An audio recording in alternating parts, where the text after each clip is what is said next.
أعوذ بالله من الشيطان الرجيم.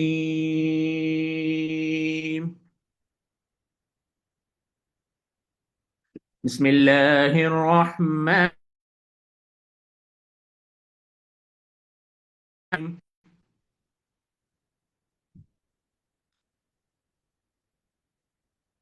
والضحى والليل إذا سجى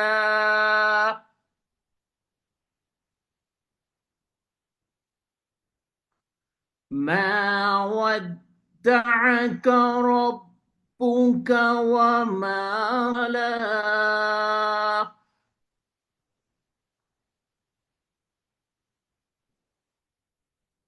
وللآخرة خير لك من الأولى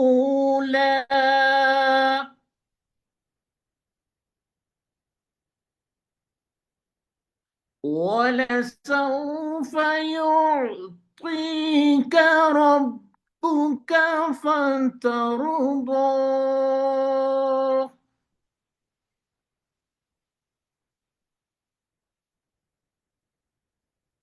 ألم يجدك يتيما فآوى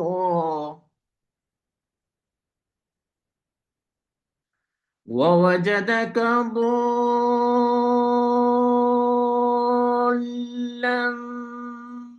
فهدى ووجدك عائلا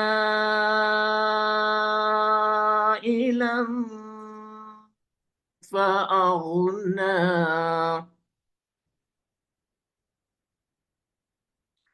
فأما اليتيم فلا تقهر وأما السائل فلا تنهر وأما بنعمة ربك فحدث. Translation. By the morning brightness and the night when it covers with darkness, your Lord has not taken leave of you, nor has he destined you. And the hereafter is better for you than the first life. And your Lord is going to give you, and you will be satisfied. Did he not find you an orphan and give you refuge? And he found you lost and guided you. And he founded you poor and made you self sufficient. So, as for the orphan, do not oppress him. And as for the petitioner, do not repel. But as for the favor of your Lord, report it. Sadaqallahul Azim. Thank you very much, Bilal bhai. Now, Dr. Rafiq Chaudhary, Chairman IEP-SAC, he will join us and give a brief introduction about IEP. Then we will formally start with our topic.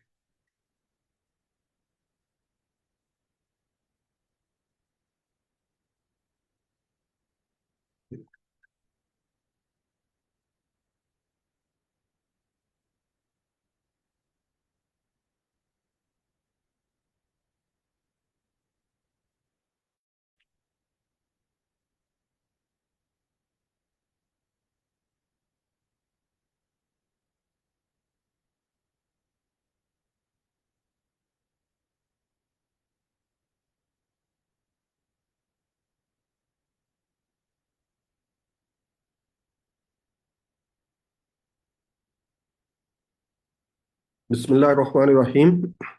For the next couple of minutes, I will be introducing the speaker and give a little introduction about IEP-SAC. So my name is Professor Rafiq. I am the chairman for Riyadh Center for IEP-SAC. This is my outline for the introduction of IEP. First, I will go with the introduction. So, what we about the inception of IEP-SAC, goals and objectives, local center and central region. So, what we have some events during the year and our scholarship program. Institution of Engineers Pakistan, it was founded with the blessing of the father of the nation, Qaid Azam Muhammad Ali Jinnah, on 20th June 1948. So, and IPSSC in 1989, with the collaboration and approval of the Institution of Engineers Pakistan headquarter. So we started IEP-SAC, Institution of Engineers Pakistan, Saudi Arabia Center. Commonly, we call it IEP-SAC.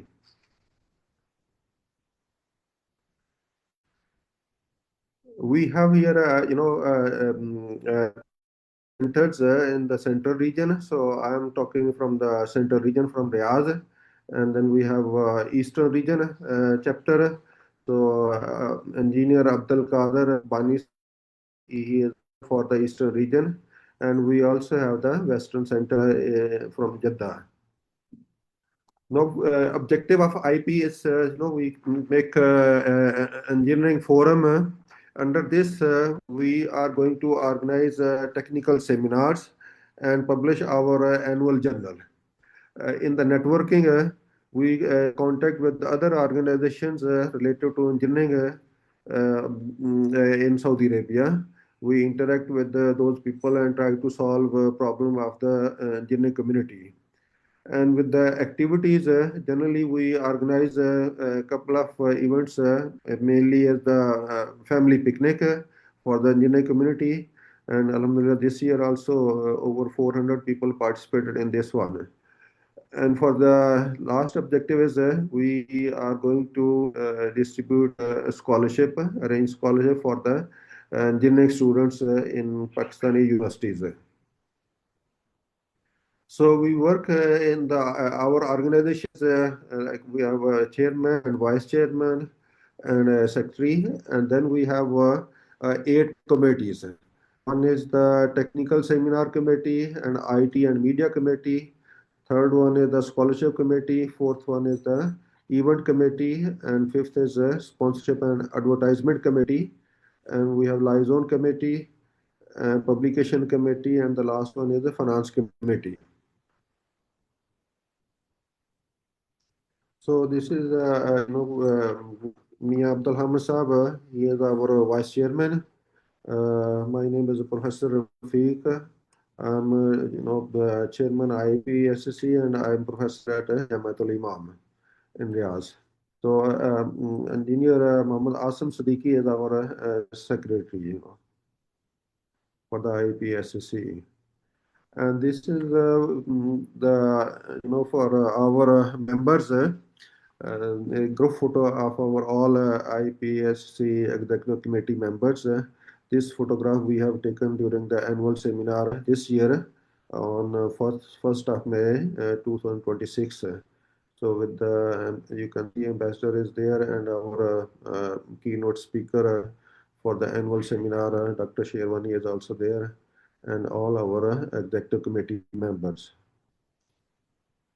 So other than we publish a journal. So here you can see I put 4 journals. So every year we are going to publish IEP-SAC journal, and this year also, like, we have published journal on. We have released this one on 1st of May 2026.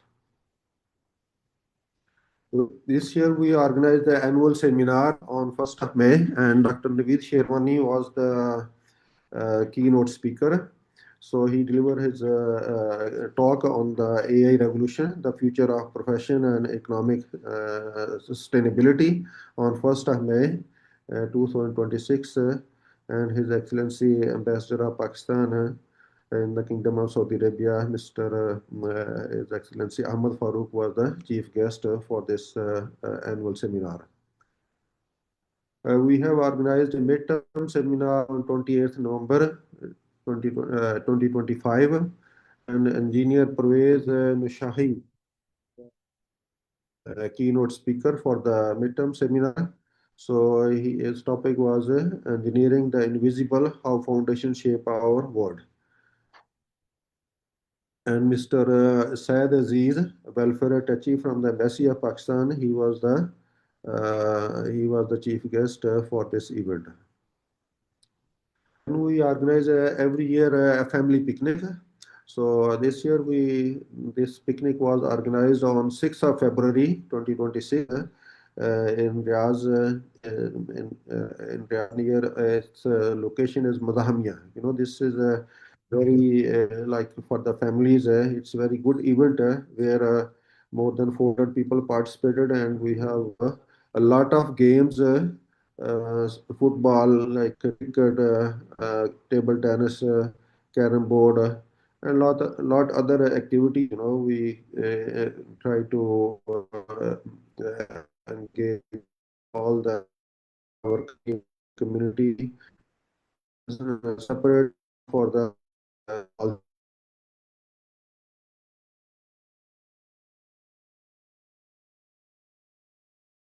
scholarship program. Our scholarship program try to help the needy and meritorious young engineers student in public.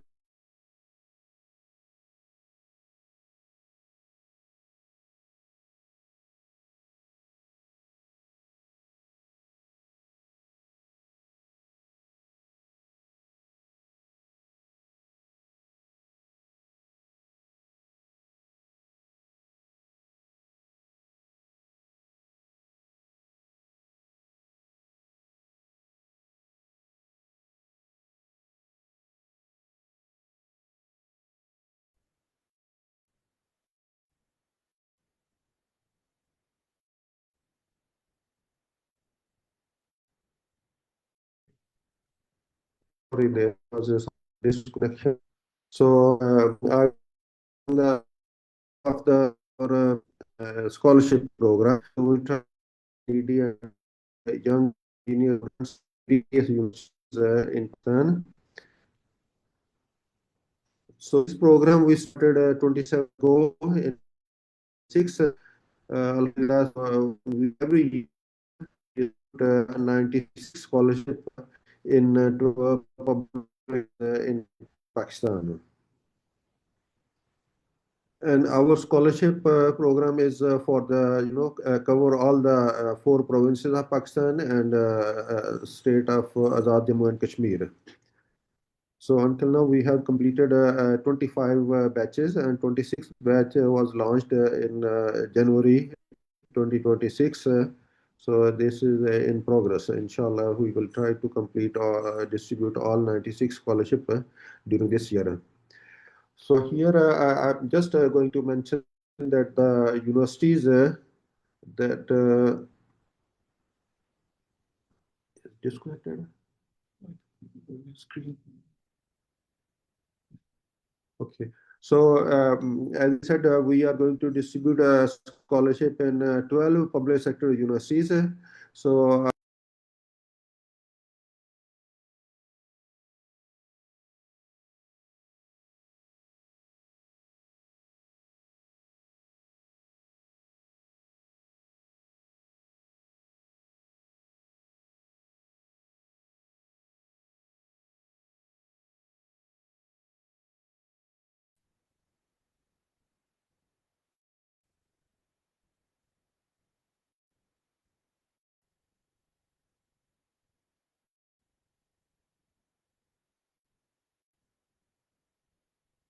we have, sorry for the technical problem. So first university we distribute scholarship in the University of Engineering and Technology, Lahore.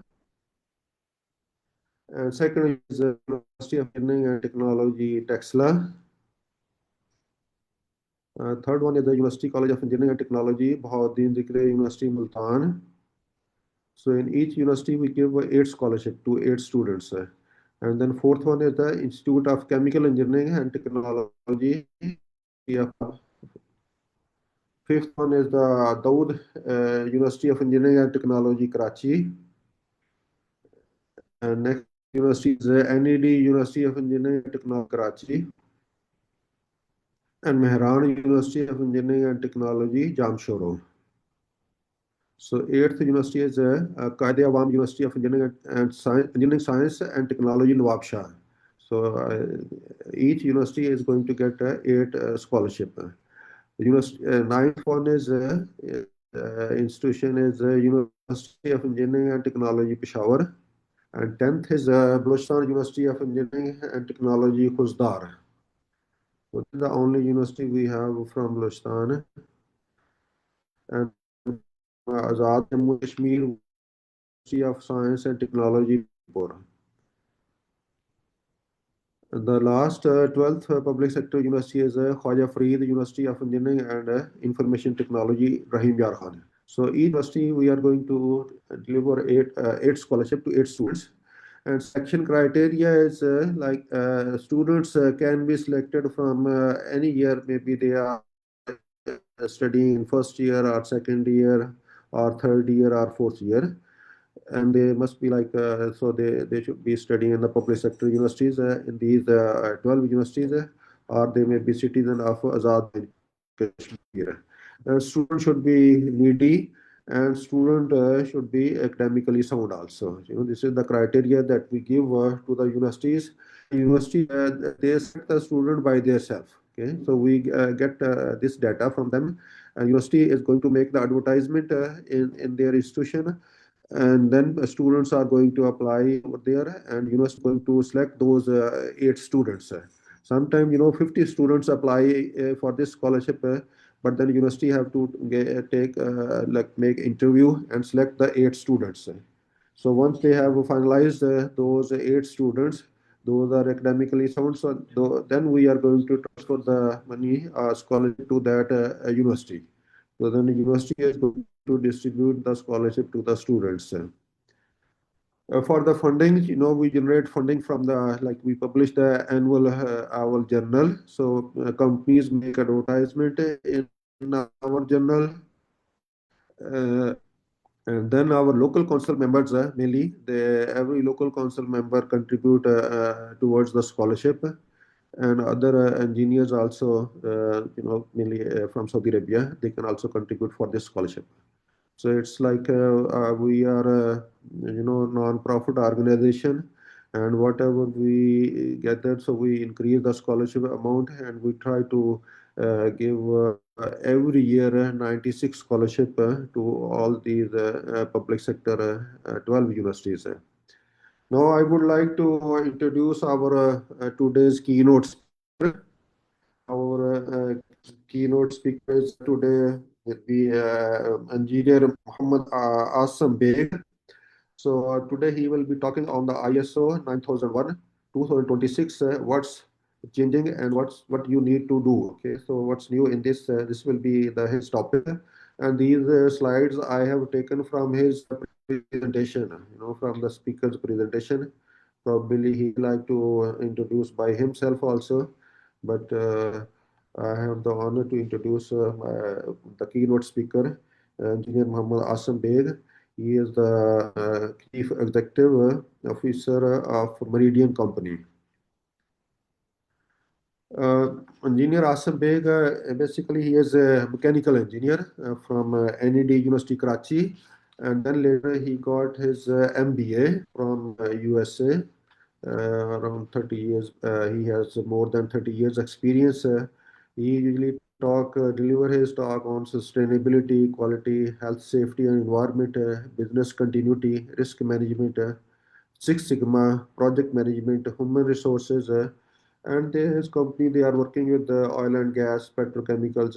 They are with manufacturing, design, procurement, and construction. So he has given training to a lot of people, more than 5,500 people, and he has done audit also for more than 1,000 companies.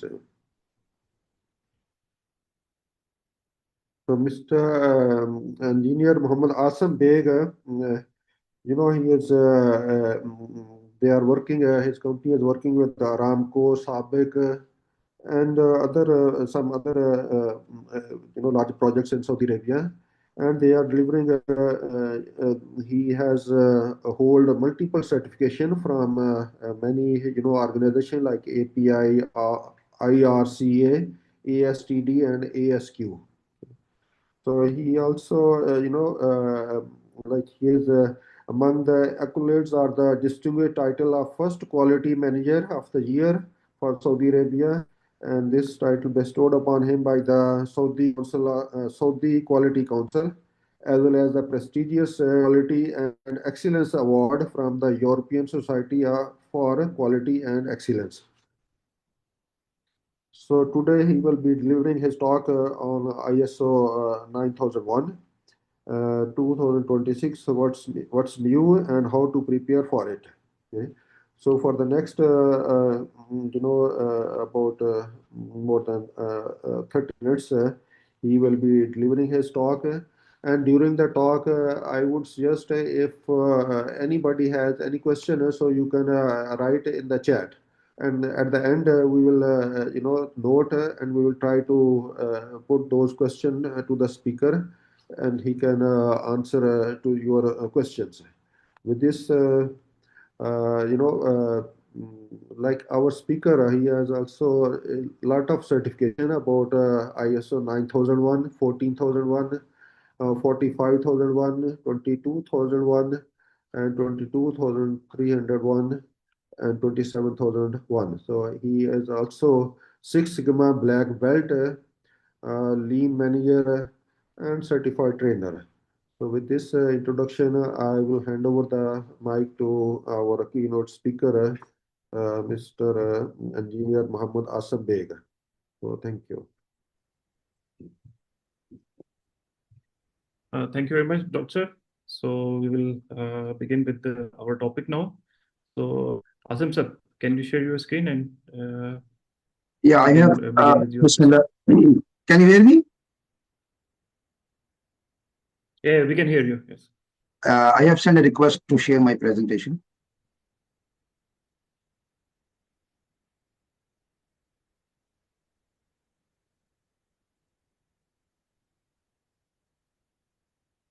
Can you see my presentation now on the screen?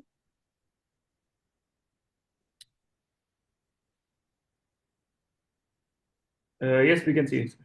Okay. Bismillah ar-Rahman ar-Rahim. I welcome all of you on this occasion of our presentation organized by IEP for ISO 9001 2026, which is upcoming standard. I'm really thankful to IEP to give this opportunity to give this presentation. Although I am a part of the IEP, and I have conducted 2 years back a seminar actually in Riyadh on sustainability as well. So I'm really thankful to all the committee members. Let's start the presentation. All the introduction already done, so I will directly jump into the presentation now. Most of you are already aware of the ISO 9001 standard, and this standard has to be revised after a couple of years, mostly from a time period of 5 to 10 years. And recently, this ISO 9001 2026 FDIS standard has released, and the real standard will be coming most probably in September to December time. So it is the right time to see that what changes are coming and why it matters to discuss right now to prepare ourselves who are already in compliance with the ISO 9001 standard. So this guide, which I will be giving you today, we will walk through with a certain major cross changes which are coming, and what are those things which are to be considered, like risk-based thinking, leadership, quality culture, and continual improvement. Before that, I will just go through with the revision history that ISO 9001, the first standard came in 1987. Although it came like after 40 years of the inception of ISO standards, because ISO standard came in 1947. So 1987, the ISO 9001 first standard came, which was revised in 1994, then 2000, 2008, and the last standard, which is in implementation, is 2015, which will be revised in 2026. So let's go through with the major changes. I will go through with certain clauses which has to be revised, starting from clause number 4, because clause 1 to 3 are general clauses. We'll not discuss those items. In clause number 4, the context of the organization, which basically talks about that what organization is all about, what is history, what is in which business they are. So in that particular context, the harmonized structure is being taken out with all other standard like 14,000 and 45,000 as well. And they are now talking about some climate change as a relevant external issue. It doesn't mean that we have to implement ISO 14,000, but they are talking about the climate change impact. So we will discuss more into other clauses also. And also they are talking about stronger requirement for evaluate relevant interested parties regarding environmental and sustainability expectations. We all know that this is the era of AI and sustainability. So that's how ISO 9000 also talking about these two subjects and this new standard. So in the context of the organization, they are asking about the environmental interested parties also. Clause number 5 is talking about leadership. We all know about that leadership is the most important element in any organization or any country or any standard we talk about. So they are talking in such a way that they are giving more emphasis on the leadership, and they're talking about a quality culture, which was, although it was discussed in the last standard as well, but now in the new standard, they are talking about more emphasis now. And the responsibility and accountability of the leadership has been increased. And there will be a clear expectation of the integration of the business strategy, like what the leadership is talking about, their business strategy. It should align with the quality culture of the organization as well. And also it should see and reflect it into the ISO 9000 standard on which the companies are working. Previously, these clauses which were implemented in previous standard, the new standard requirement are high. So those people, most of you are already working in those companies where ISO 9000 are already implemented. But you have to see now that the new standard is talking about much more requirements and much more responsibility of the leadership.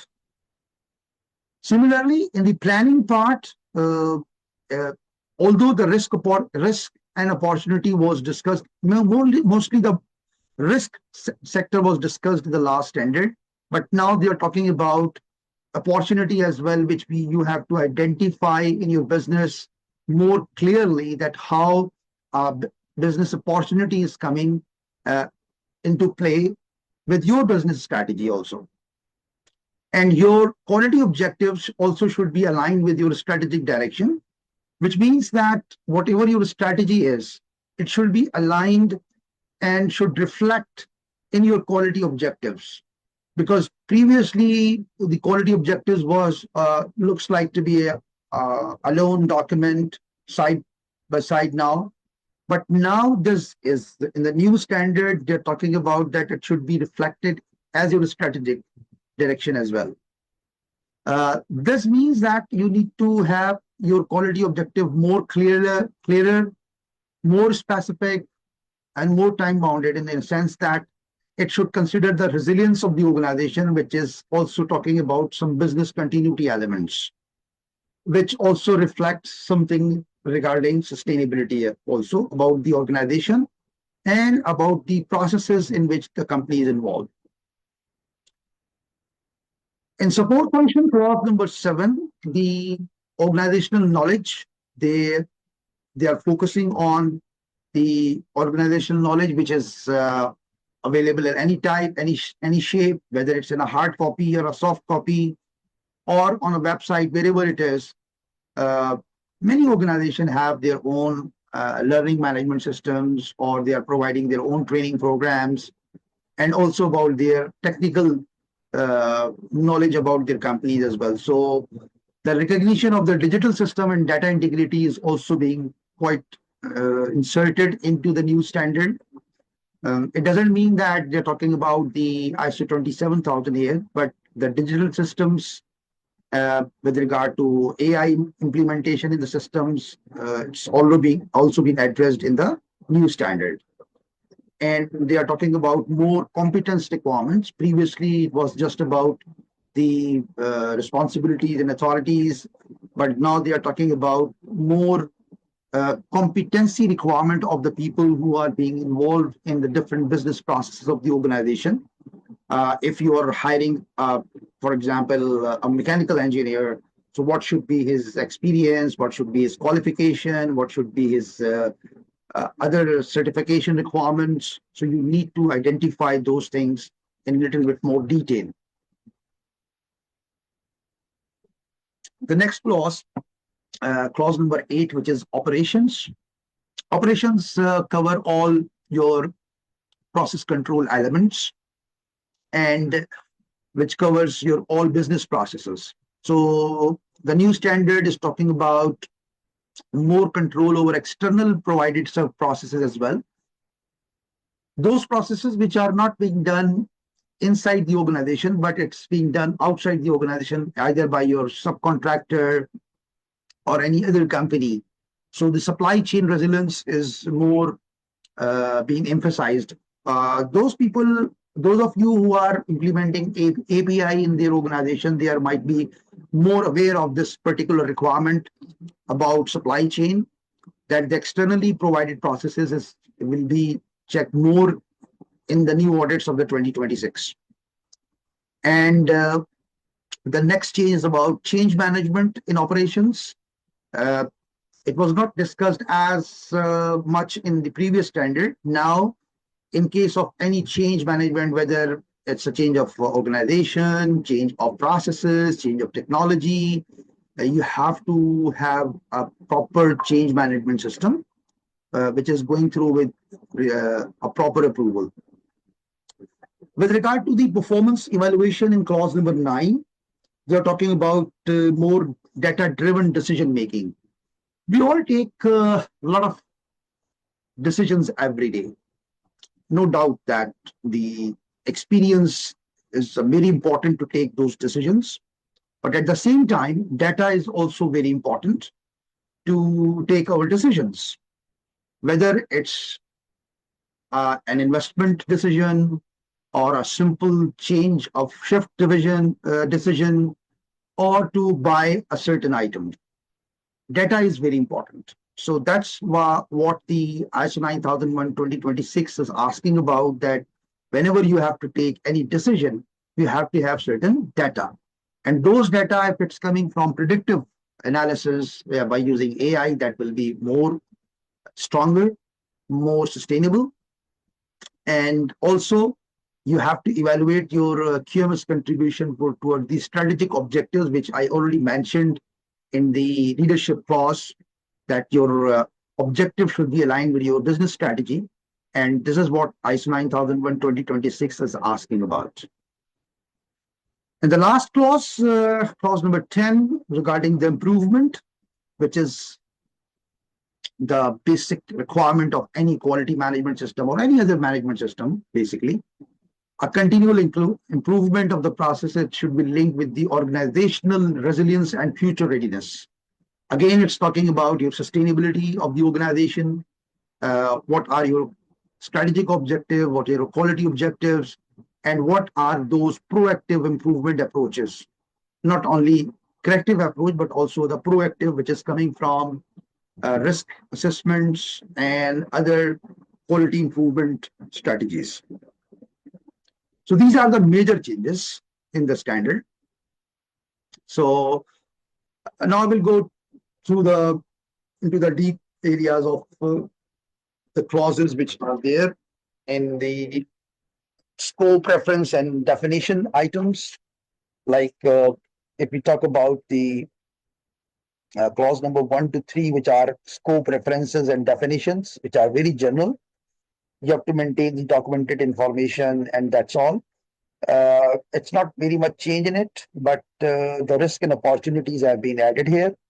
So you have to review the QMS documentation and terminology for consistency, because there are certain new terminologies as being added. So what is a tip from me? That update procedure templates and training materials early, so your team uses the new terms from day one. So that is the tip for the clause from 1 to 3. Uh, from the context of the organization perspective, as I mentioned earlier, that the external and internal issues, which was in clause number 4.1, which is not explicitly required you to determine whether climate change is a relevant factor. So if you are in a business where climate change is a factor, for example, if you are in a rubber industry, or you are uh, in an industry, oil and gas, where your processes are impacting the climate, so you have to identify those elements that these are our climate change expect, and you have to declare those items. And also from the interested parties perspective, that you have to identify the expectations with regard to the climate related elements with interested parties. When we talk about interested parties, it comes all like your suppliers, your customers, your owners, your employees, uh, your neighbors. These all are your interested parties. So anyone who is affected by any of your climate change impact of your processes, you need to identify in your interested parties register, and accordingly you have to uh, identify in the scope, which is if it is needed. So that's how you will be in clause number 4.4 in processors. Editorial updates to clarify processes interactions means if any of your processes which are interacted with each other and climate change is coming, you need to identify those things. So what is required? You have to expand the context analysis in the climate change perspective, and you have to revisit your stakeholder analysis to capture evolving expectations, and ensure that QMS scope statement is evidence based and available as documented information. As I said, it is not required to have a environmental management system as per ISO 14000, but you have to just identify if there is any climate change, and then if it is a major factor, then definitely you have to address it accordingly. In the leadership clause, as I referenced earlier, that in 5.1.1, which is requiring active demonstration of the quality culture and ethical behavior, not just policy approval. Previously, most of the standard, if most of the quality manual which I have audited in my experience, in my auditing all over 30 years experience, I have seen most of the leadership commitment and just in the signatures, most of the organization, I will say 90%. But I have seen some 10% of the organization where leadership is practically involved. And that's how the 2026 is asking that they have to be involved. And especially they are mentioning about some ethical behaviors. When we say ethical behaviors, it comes from the positive direction for the employees, even dealing with the customers, dealing with your suppliers. You have to show some ethical uh, business processes, which should be aligned with your quality management system.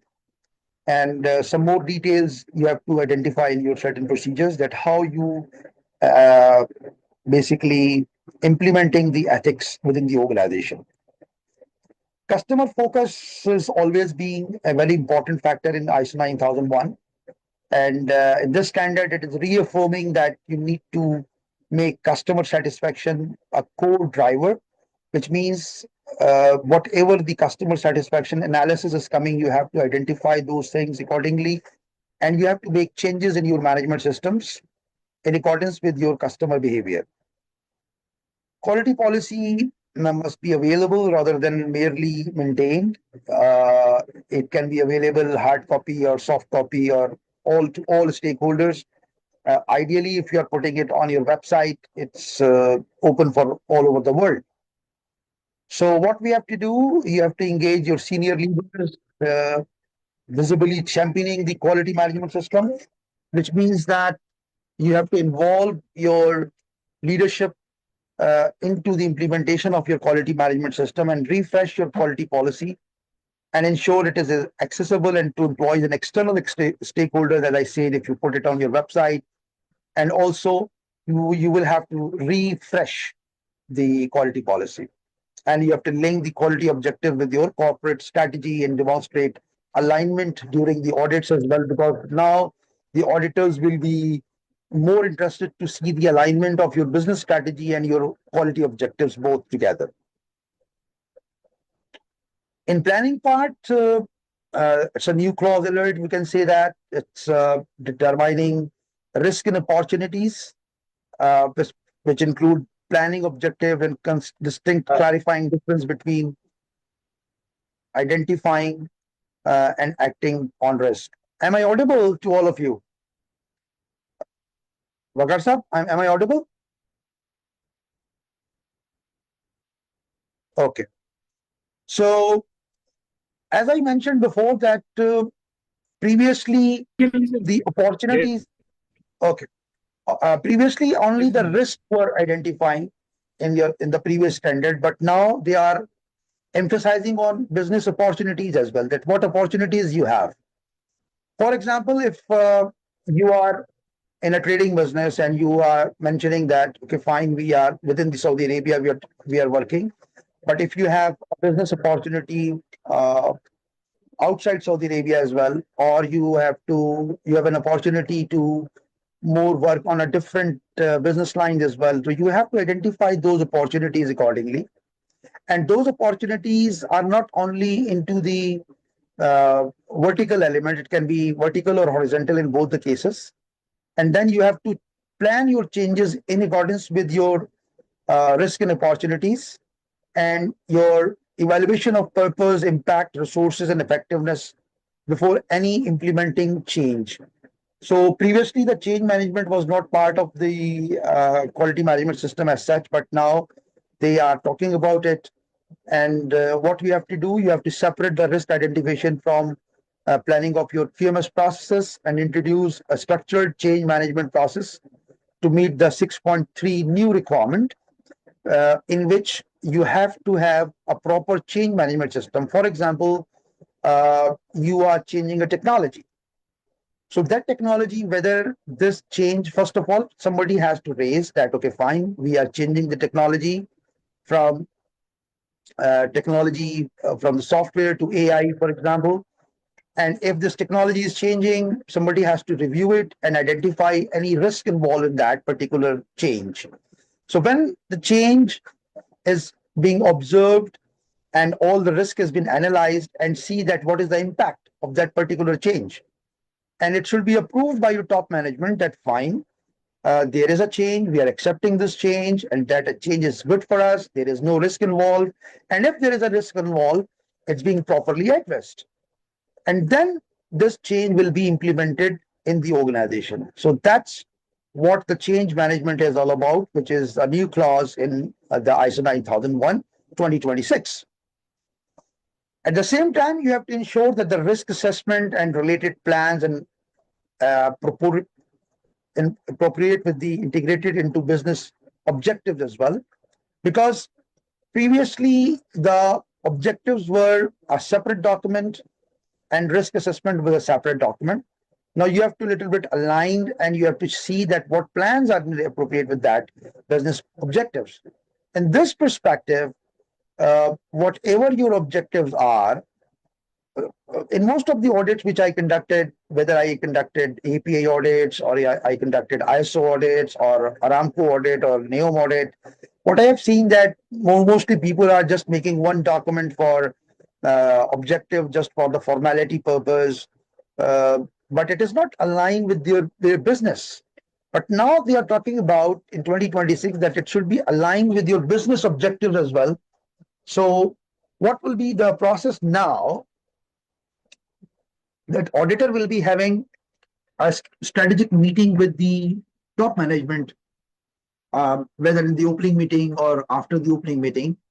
And then they will be looking after those business objectives and see the impact of those business objectives, that how it is being aligned with the quality objectives. So quality managers and other senior managers, you have to look into it. It's a serious matter. We have to see that how the implementation of this clause will be done. In clause 7, support processes, it's mainly involved with HR or training and other support services. The key changes are that all reference to the maintained documented information, which is now read as available as documented information. So awareness is calls for promoting quality culture and ethical behavior. I know every organization, no organization will say that we are not working non-ethically, and all of us are working for some. We have some ethical policies within the organization, and we do work on it. And at the same time, we have seen that government of Saudi Arabia also, and other governments as well, are talking about the ethical behaviors. Most of the time, we are getting some messages as well. So in this new clause of the support processes where the ethical behaviors are being emphasized, we have to have certain policies regarding that. And we have to ensure the competence, evidence, and control documents are accessible and up to date. Because when we hire certain people at certain positions, we do have job descriptions. But how much those job descriptions are being implemented? Are we hiring those people according to those job descriptions? Fine. Sometime we couldn't find that particular person according to the job description, especially with regard to the qualification criteria or competence criteria. If it's not in accordance with that competence criteria, we have to have certain action plans. For example, if a person, we require a person of 10 years of experience, but he's having 8 years of experience, and we require a certain expertise in a certain specific software. For example, he has to work on Microsoft project, but he don't have that experience, but otherwise he is good at it. So we have to have a action plan that within how many months, 2 months, 3 months, he will equip himself with that particular requirement of that particular job. So this is how the competence requirements identified by the organization. This is the beauty of the ISO, that they don't give a specific requirement of the competence, but they say that identify your requirement by yourself. It means that whenever you are hiring a person, you have to identify the competence requirement by your own, whether you are hiring a CEO or you are hiring a simple production floor supervisor. But when you are identifying it, you need to hire it accordingly. If you fail or you couldn't find, you need to have certain action plan. So in that particular perspective, you have to update records and procedures to reflect the revised terminology also, that which is coming in the new standards. Clause number 8 is operations, not much change, but there's a clear support control. Operation planning, that stronger emphasis on managing planned and unplanned changes. Planned changes and unplanned changes are where like preventive maintenance or a breakdown maintenance. So whatever the changes are, you have to have a proper procedure for that. And you have to have a customer communication, but which cover disruption and contingency actions as well, that if for some reason you are not able to provide your product or services on time to a customer, there should be a proper process where you identify those things to your customer that this problem has happened, and there should be a one proper customer communication with that. Great emphasis is given on the externally provided processes, which is in clause number 8.4.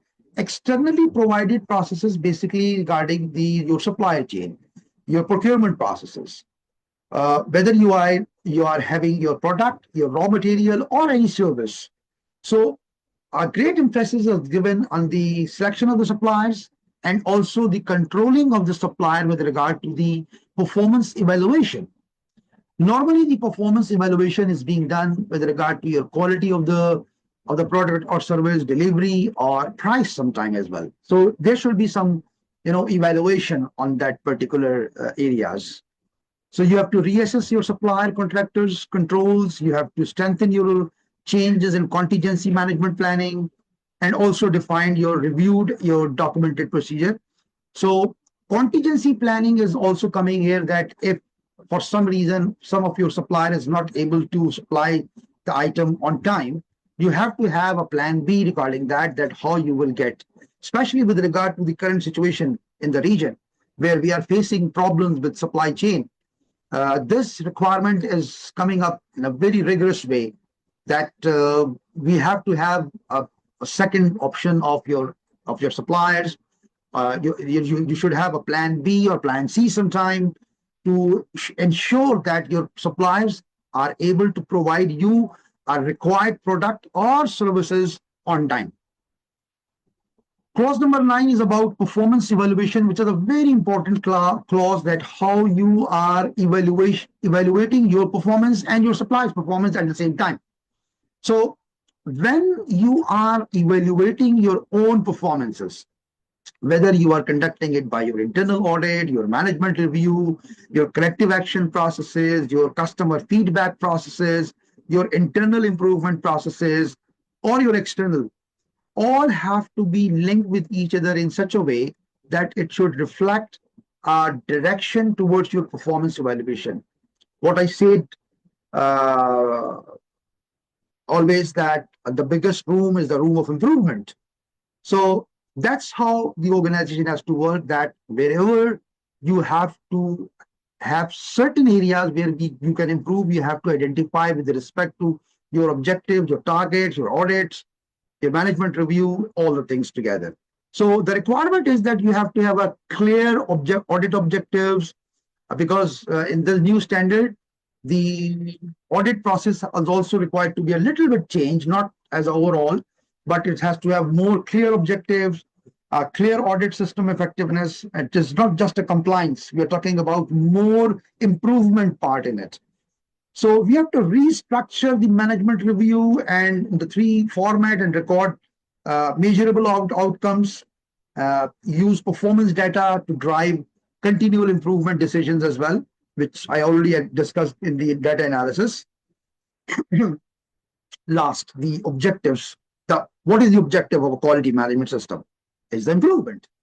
So the continual improvement, which is explicitly linked to the data and QMS output, that's how the importance of AI is coming. I have seen certain organizations in my few audits in the past few months, the companies have developed their management system. Wow. They have made their usage of AI in such a way. If I start with supplier performances, or even within the organization as well, they are using AI tool for audits and inspections.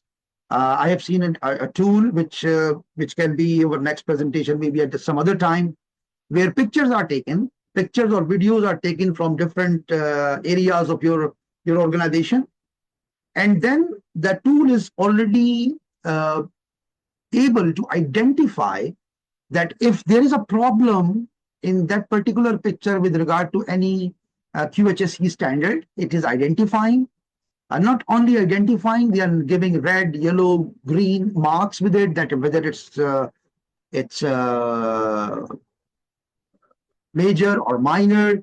And then even if they are giving you root causes, they are giving you the action plans, they are giving you the risk assessment, only with the help of a simple picture or a video. So usage of AI has given a lot of improvement in many organizations. I have just given one example because due to the shortage of time, this topic can be discussed at a later presentation somewhere else. Typical structure is the same: manual, policy, procedure, work instruction, and records. That's all what from my side today. I'm really thank you to all of you. Here is my email and mobile numbers also is showing here. You can note it down for any more clear information. If you require, you can always contact me. But what I suggest here with regard to the new standard, ISO 9001 2026, whoever among you are implementing those standards or in process of those things, you need to be prepared for a new standard with a new concept in 2026. So you have to be ready for that. What I have done within 45 minutes, it's because the time shortage was there. I was not able to explain it in a more detailed manner, but there are a few things which require more clarification, more explanation. But I'm sure that the new standard of the ISO 9001 2026 is taking us to definitely to a new heights of the improvement with regard to the ISO 9000 implementation. Thank you very much to all of you to be here, and I'm available for any question, Mr. Wakhar. If we have any questions, we can take those questions as well.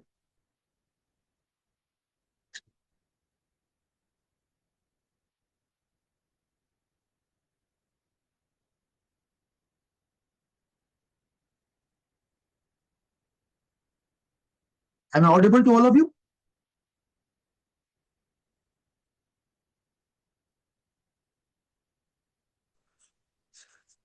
Hello? Yes, Assalamualaikum warahmatullahi wabarakatuh. This is Dr. Fakhir. I'm the chairman of the technical seminar committee. I'd like to thank, first of all, Engineer Asim Beg for a very informative seminar. And I'm going to coordinate this last session here, which is the QA session.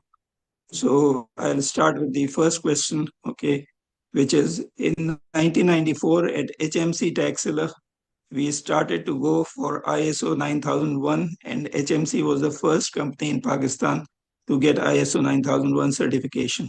My question is that what are the major changes in ISO 9001 2026? First of all, thank you very much for this question. HMC Texla, I have an honor to be an auditor of this organization. In the year 2021, I audited HMC Texla. I was audited as an API auditor there. The major changes were identified in my first slide. I will just show you once more. The clause number 4, the context. I think if I will go through with this question in a detail, it will take 10 minutes. What I would request the person who is identifying this question, please keep in touch with me.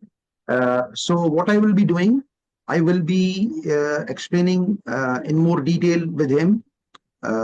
So that will be more easier thing, because this question, because all my presentation was about the major changes of the ISO 9000. I understand your question, but the major changes, if I talk about, it's in the leadership, where leadership is more to be involved in it. And in the process of, they have to take out some AI inception in the ISO 9000. They have to talk about some sustainability things. They have to they consider with the risk, they have to identify the opportunities as well. They have to talk about change management processes also. They have to talk about competency of the persons. These are the key changes. But at the same time, please keep in touch. My contact is already written here. So I will be happy to answer that in more detail. Yeah, this question was actually from Dr. Ejaz Bashir Janjua, okay, and he has several follow-up questions as well, which I'm going to continue here. Okay. So what are the effects on design review and vetting in the new version? In the design part, there is not so much changes in the new standard. It has remained same that you have to follow the cycle of design input. You have to take the design input from wherever the designs are coming, whether you are making a tank or a missile or anything, or any product. Then you have to go through with the output cycle, then have to review, Then you have to take your design review input and output. Then you have to go through with the verification process. The validation process is the same, that you have to take that product into a real environment and you have to test that particular product. And then you have to take to the final design review as well, from an independent person which is not involved in the design process.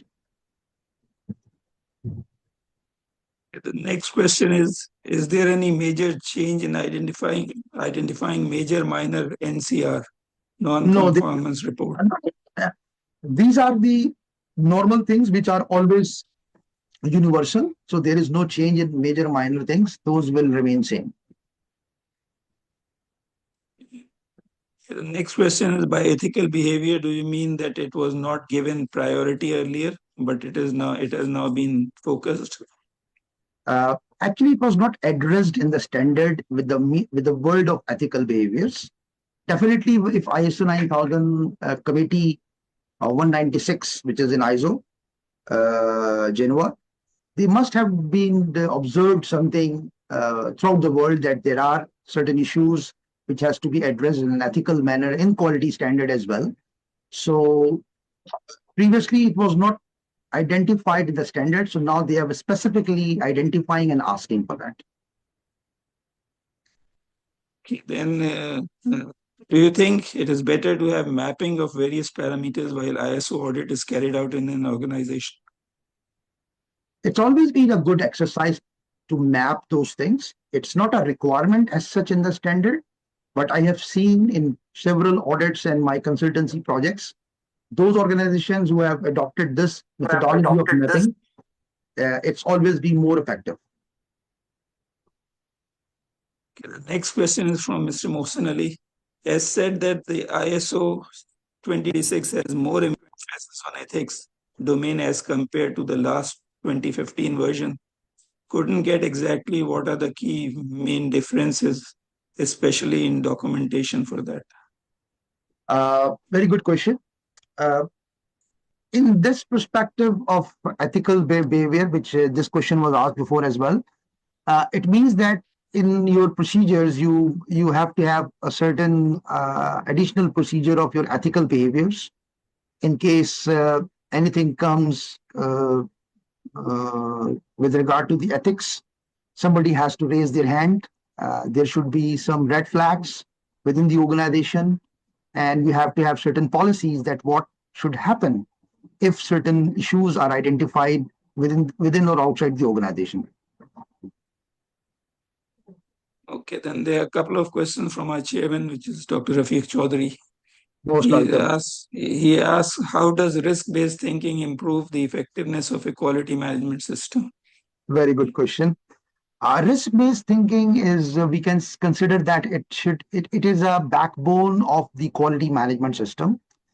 What I say when I give any consultancy or audit within the organization, I say that the risk, whenever there is, for example, there is a customer complaint, every customer complaint is a risk that you can lose the business if it is not properly addressed.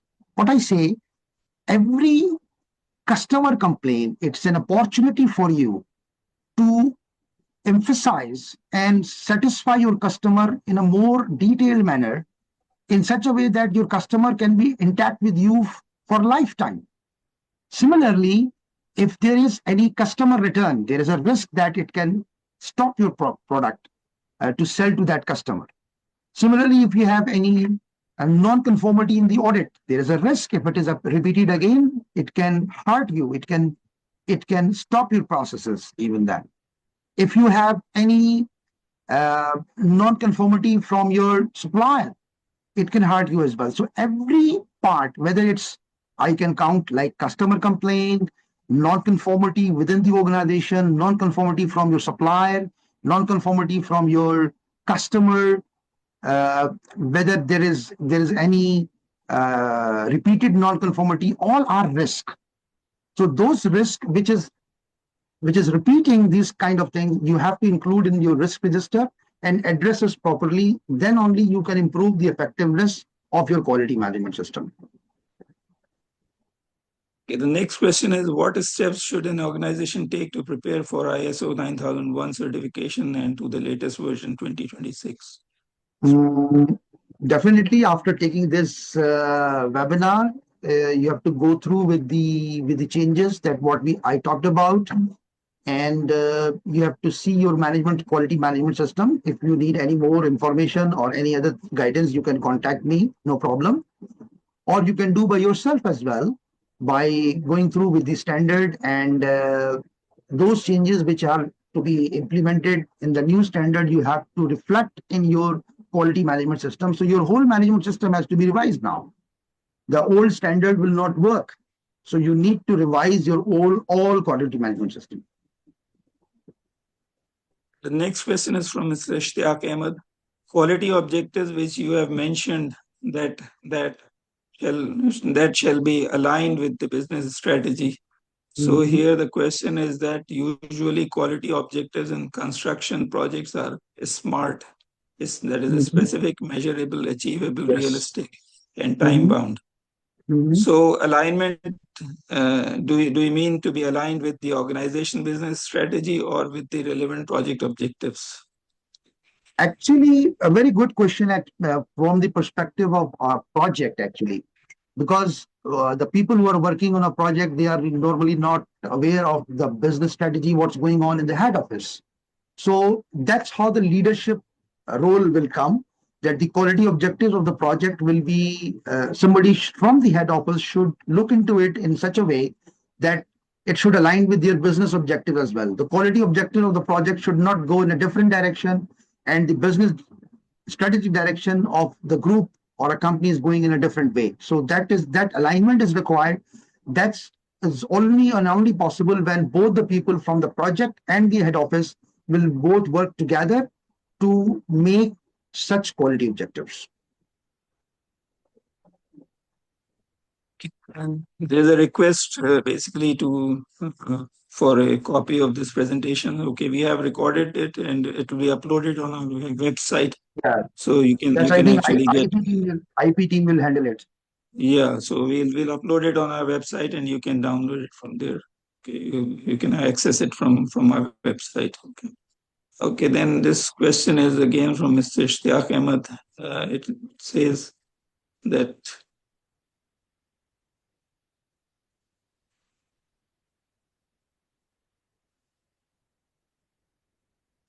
I cannot hear you. Yeah, just 1 minute, please. Here.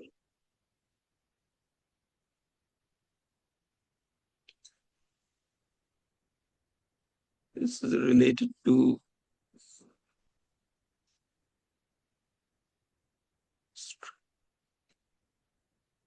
it says either with the change of 9001, is it expected to have a change in 19011 as well? I'm not sure Yes. what. 19011, which is auditing Yeah. guideline. Yeah, it is also changing soon. Okay.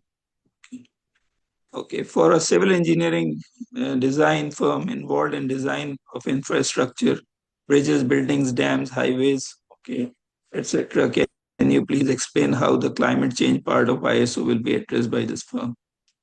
Very good question. From a design perspective of an organization, whenever you are having any project, take the example of what we have done.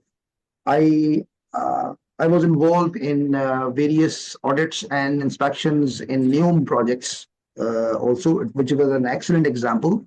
Whenever a project was coming at that particular site, there was a requirement from the environmental department of NEOM.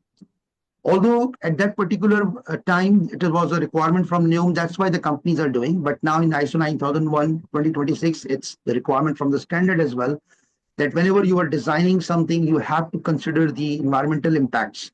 That if a building is coming, where is the building coming? Is it coming in a desert, or is it coming in a city, or is it coming in an area where are certain green area is coming?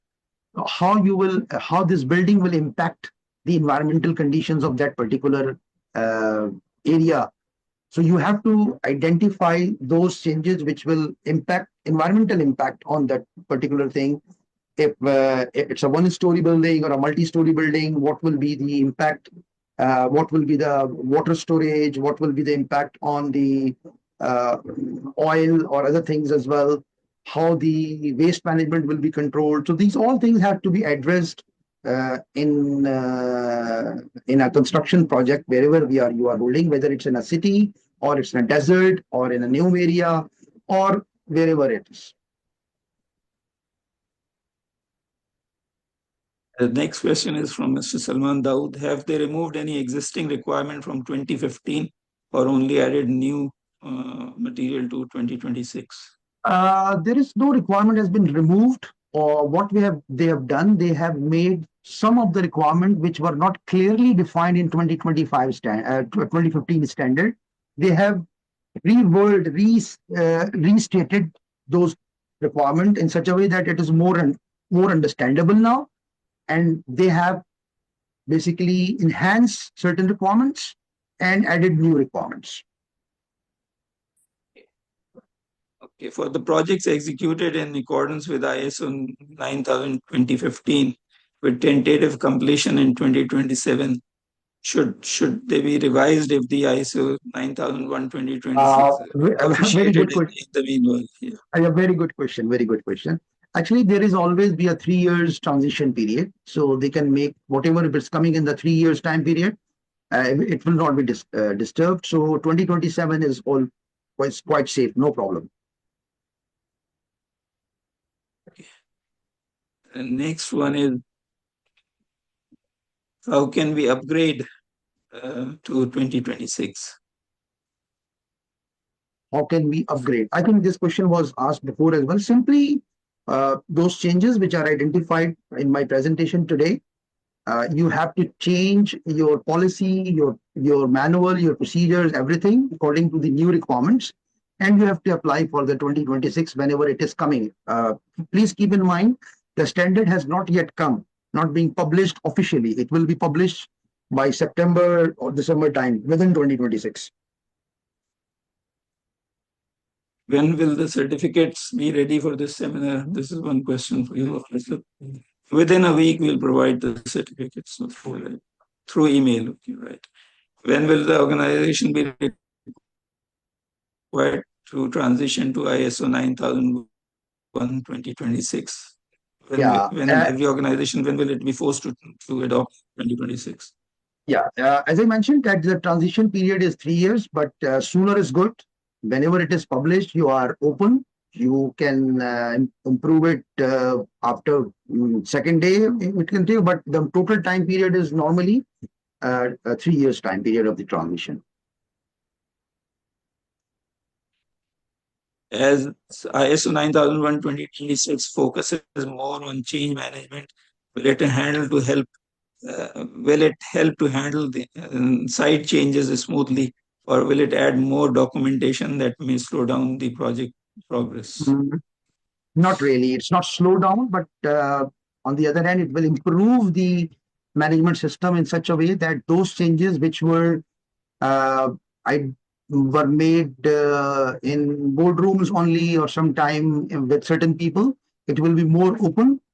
More people will be aware that this change has been made. So, of course, there will be one process will be added here, but it's not so much impact on the documentation part.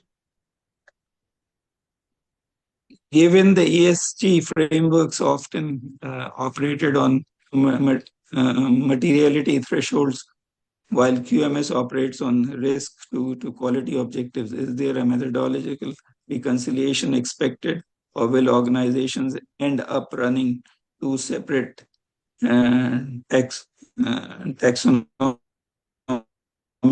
that don't talk to each other? I'm also working on sustainability, and I'm an ESG consultant as well. I can understand this question very well, and very good question. Here in the ISO 9001 2026, we should know that it's not a sustainability standard, first of all. It's a quality management system. So what the ISO 9001 is doing, that it is identifying, it's trying to identifying those sustainability changes occurrence in the organization, but it's not as a whole ESG model, which is a sustainability standard all about. But it's touching the subject in a way that we have to identify those changes which is impacting the environment. And if is there a major change, you have to give some references that how you will control it. That's all.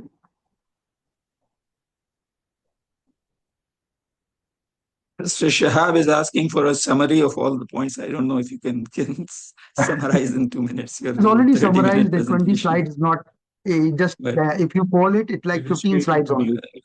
so I think we can. Yeah, I think we'll share the recording and we can go through the recording. Okay. Yes. And Mr. Farooq is asking for any practical example that is going to be implemented there. I have given a few examples during my presentation with each clause. I don't understand that which particular example he is looking for, but I must say that he has written that which organization he is from. No. Maybe like if he's a construction, so I can give a construction example. If it's a manufacturing, so anyhow, in a summarized way. Yeah, he can get in touch with you if he is a specific Yeah, question. please. I think that is more practical. More practical. Another question for organizations already reporting under ESG frameworks, which is GRI, ISSB 0, CSRD. Is there any expectations that climate-related data feeds, meaning QMS risk registers, inform ESG disclosures and ESG materiality assessment, inform QMS context analysis, or are they still treated as parallel systems? They will be treated as parallel systems. It's not being fully aligned in a ESG infrastructure. So, as I mentioned in my previous answer to another question, these will be in parallel, in different directions, and different in a parallel way. How will the new climate change consideration under the context of the organization practically influence audits and documentation? I mentioned detail when I gave the example of the NEOM that whenever you are implementing any quality management system, whether it's a construction or a manufacturing and oil and gas, you have to consider all your environmental impacts which are coming in during your processes as well, whether it's raw material or it's production or it's your final product. You have to identify the environmental impacts and you have to make a register for that particular thing. Can you explain how leadership accountability for QMS effectiveness will be measured under the 2026 revision? Good question. As I mentioned before, that now the new audits, you can expect the auditor in 2026 standard that they will be having a separate meeting with the leadership of the organization to assess the strategic direction of the company, especially to make with alignment with your quality objectives, and So also see their involvement in the overall quality management system, that how much they are well aware of their quality management system. How a new quality engineer become LCA 2026 certified? Lead auditor, what is LCA or lead? LCA. Yeah, there will be after the the official publication of the standard, the changes comes, and then all the training programs will be aligned accordingly. So definitely all the LCA or other auditing and other implementation programs will only be coming when the standard will be officially published. Does every department have their own certification and activity description? Means that for civil and other, we need to get a specifically, the standard. There are big organizations where the different departments are taking separate certifications, but those organizations are very big organizations. Take the example of Aramco. I have even conducted those audits in Aramco where their Rigs operations are separately certified, operationally are certified, operation and maintenance are separately certified. So you can do in any organization as well, and you can exclude certain department from the certification if you want. But mid-size and even big organization, they do all certification in one shot. Huge organization, they do it in this manner. But at the same time, you can do your departmental certification as well. What's the best way to prepare for preparation of ISO certification? The best way is the commitment. First of all, you have to be committed to implement the new standard. You have to go through with the standard requirement. If you want to take certain consultants, you should take a consultancy from a specific consultant who can guide you. If you are not, you cannot do it by yourself. And if you can do by yourself, it's okay. And then you have to identify any certification body. We have so many certification bodies within Saudi Arabia, like Bureau Veritas, SGS, Intertac, DNV, Lloyds, so many others. So you can contact them and then they can come and audit you and certify you. Okay, we are almost running out of time, so we'll just take the last three questions now. Okay, right. The next question is, does the new ISO revision encourage the use of AI tools and paperless documentation systems? If yes, what changes should organizations prepare for? For sure, since beginning of my presentation, I'm asking that the AI implementation will definitely more help to the organization, whether it's developing of the documents, auditing and inspection of the processes, improvement processes. And we all see that the AI has tremendously improved the effectiveness and the efficiency of the processes. 108. Okay, what are the risks and opportunities related to your process and how do you control them? Risk and opportunities are, we have to, anything which is basically an unplanned event which can impact your organization is the risk. And at the same time, any opportunity which is coming into your business in such a way that it can improve your business processes, whether it's in terms of efficiency or in terms of your overall productivity, it's your opportunity. So for both the cases, you have to make two registers, a risk register separately and the opportunity register separately. And then you have to take certain action plan, risk to mitigate and opportunity to exploit. Okay, then I'll take this last question. This is from our Vice Chairman, Engineer Mia Abdul Hamid. He asks, due to rapid digitalization of all fields, it is also important to include the cybersecurity aspect in the design, as they have included the environmental requirements in the design. What is your opinion?